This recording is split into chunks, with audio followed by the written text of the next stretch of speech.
পাঠ করছি মোহসেনা পারভীনের গল্প দেনমোহর। সাবিহার বিয়ে ঠিকঠাক, সবকিছুই নিয়মমাফিক হচ্ছে, কিন্তু বিপত্তিটা ঘটল দেনমোহর নিয়ে। সাবিহা চায় না তার বিয়েটা মিথ্যা ভিত্তির উপর গড়ে উঠুক। বারেক সাহেবের একমাত্র মেয়ে সাবিহা বড় আদরের। তিনি ঢাকায় মতিঝিলে একটি প্রাইভেট কোম্পানিতে চাকরি করছেন। ঢাকায় তেমন কিছু করতে না পারলেও মিরপুরে একটি বাড়ি করেছেন। তিনজনের সংসার ভালোই কাটছে, তেমন অভাব অভিযোগ নেই তাদের।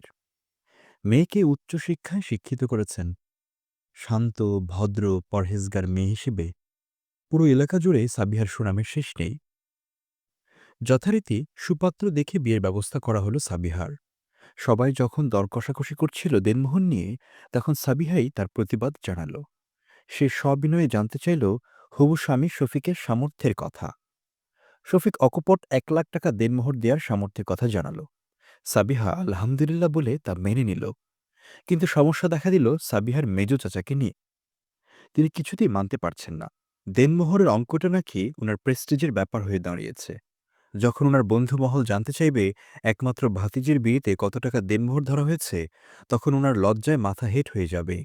তাই সাবিহার মেজো চাচা বারবার বলছেন, দেনমোহর সম্পূর্ণ পরিশোধ করার দরকার নেই, কাবিননামায় ৫,০০,০০০ টাকা লেখা হোক। উপস্থিত আত্মীয়স্বজন সবাই মেজো চাচার কথা সমর্থন করলেও সাবিহা তা মেনে নেয়নি। সাবিহার মায়ের হস্তক্ষেপেই শেষ পর্যন্ত ১,০০,০০০ টাকা দেনমোহরেই বিয়েটা সম্পন্ন হল। কেউ কেউ সাবিহার মাকে আগাম বিপদ সংকেত জানালো দেনমোহর কম নেয়ার জন্য। আবার কেউ কেউ শুভ কাজটা সুষ্ঠুভাবে সম্পন্ন হওয়ায় সন্তোষ প্রকাশ করল। একমাত্র মেয়েকে শ্বশুরবাড়িতে তুলে দিয়ে সাবিহার মা বাবা খুবই কান্নাকাটি করলেন। সাবিহাও কম কাঁদেনি। ফুল দিয়ে সাজানো টয়োটা গাড়িতে শফিকের পাশে সাবিহার মনোরাজ্যে হাজারো দুশ্চিন্তা আঁকড়ে ধরছে। পরিচিত পরিবেশ থেকে হঠাৎ অন্য পরিবেশে কতটা মানিয়ে চলতে পারবে এ ভাবনায় সে বিচলিত হয়ে পড়ছে। শফিকও হঠাৎ করে কি বলবে বুঝে উঠতে পারছে না।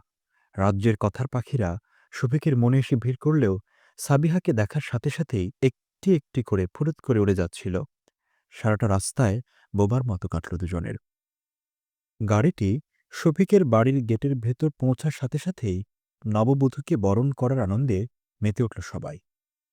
বউকে এক নজর দেখে আত্মীয়-স্বজনেরা প্রশংসায় পঞ্চমুখ। রাত গভীর হল। আত্মীয়-স্বজনরা যার যার গন্তব্যে চলে গেল। সব আত্মীয়-স্বজনকে বিদায় জানিয়ে শফিক ফুলে ফুলে সজ্জিত কাঙ্ক্ষিত বাসর ঘরে প্রবেশ করে, যেখানে সাবিহা সলাজ ঘুমটা টেনে মাথা নিচু করে বসে আছে। শফিক কোনো কথা না বলে সাবিহার হাতে ১,০০,০০০ টাকার একটি হলুদ রঙের চেক তুলে দেয়। সাবিহা অপ্রস্তুত হয়ে বলে, "এটা কি?" শফিক আলতোভাবে সাবিহার নাক স্পর্শ করে বলে, "তোমার অধিকার।" সাবিহা শফিকের উন্নত মানসিকতা দেখে গর্বিত হয়। তার হৃদয় আনন্দে নেচে ওঠে। তারপর শফিক সাবিহার মেহেদিরাঙা দুটো হাত ধরে দক্ষিণের জানালার কাছে নিয়ে যায়।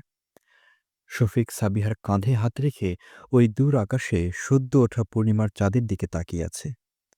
ভরা জোছনার স্নিগ্ধ আলো যেন তাদের পবিত্র বন্ধনকে স্বাগত জানাচ্ছে। ঠিকরে পড়ছে চাঁদের আলো দুজনের হাসি মাখা মুখে।